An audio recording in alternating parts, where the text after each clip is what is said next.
getting close to about 70 degrees. Perfect day to go to Tractor Supply, get some bedding for the coop, get everybody cleaned out, get repurposed, getting ready for spring. So we use the deep bedding method in the coop here. We probably got maybe 8 inches or so of pine shavings and chicken poop, and we'll go ahead and clean this out. It's been covered over a few times. You know, we'll start with a layer, cover it over, start with a layer, cover it over, and just keep doing that till it gets to, you know, 8 to 12 inches or so. So again, we designed this coop to be able to get easy access to changing the bedding. So you can see just how deep that bedding is.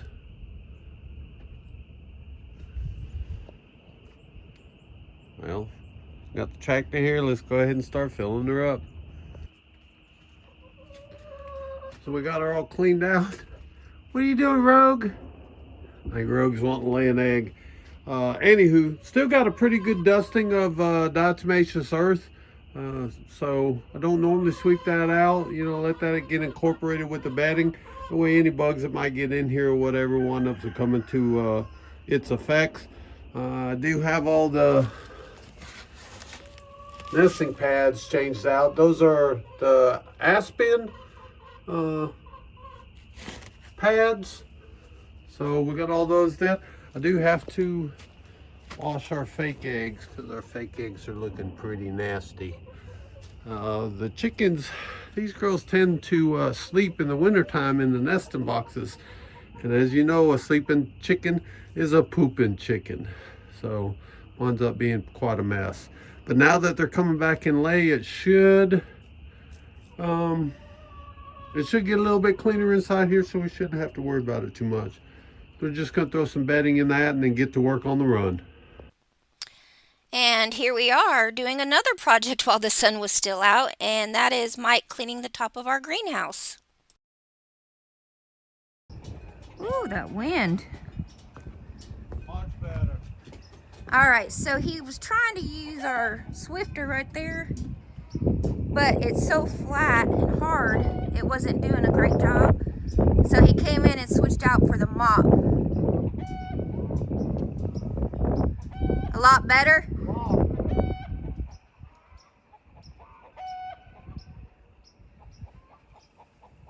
Are your hands frozen yet? Yes. Water and cold do not go together. But it had to get done so we could get these seeds started.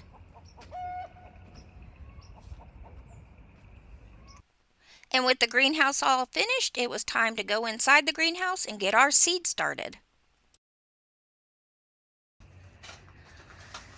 Generally, when we're inside, we figure out how much of what we're planting, and for some reason, we did not do it this time. So we're actually out here in the greenhouse trying to figure out how many of what we're planting. So we know for a fact that we are planting, what is this? This is our broccoli. So we're definitely doing broccoli again. We're doing bok choy again. And then we're doing our cabbages. And then we're going to go ahead and start our peppers. So around February 15th, which we considered our Valentine's Day, is when we start doing those seeds. So we're in the process now of figuring out what we're wanting to do. We think we're going to go with all these big ones. We usually do the peppers just for the fact that they are going to need to be up potted anyway. And then we usually use the smaller cells. Yeah, these guys will be in the greenhouse until like May 1st. We'll be transplanting them outside, so we'll wind up having to step those up. Yeah. The cabbages and bok choy and all, they're kind of cold hardy. So once they get transplant size, we can put them out. Yeah. All right, we're going to get the dirt in here and try to get some planting done. Or seed starting, I shouldn't say planting. I brought out one of our cases of seeds. Now, I have done I think it was last year, I did a pretty in-depth video on how we store our seeds. So I'll try to link it at the end of this video, if I remember. So we just keep them in these little containers, but I'm not going to get into all of that. I just came because I needed to get our peppers. And we finally figured out how much of what we're getting ready to seed start. So we got it organized and ready and written down. And so now it's just get busy. I let him usually get his hands dirty. It's not that I'm a girly girl and I don't like it. I just hate when dirt gets under my nails. It feels awful. So yeah, so we're gonna get these seeds started and then we'll be back. So we got the seeds in, as you can see. And we found the best way to do our trays is we got this tape that we mark it with, and it doesn't come off when it gets watered and all that. So, all right, so seeds are in, and what are you putting in now? Or on, I should say. This is perlite. So we've got the seeds in little dimpled holes, so instead of covering them all over with soil, we just cover them over with perlite. This keeps the mold down, but still keeps the seeds covered. And since we've been using that, it's worked amazingly. So we haven't had many instances of damping off. That's where that fungus starts growing around the root and then pinches the stem and the plant dies because it can't get nutrients. So this seems to help tremendously. Ooh, unless you do that. Whoops. We'll spread that. Alrighty. He's going to get these watered in, and we'll get the greenhouse closed up for the day.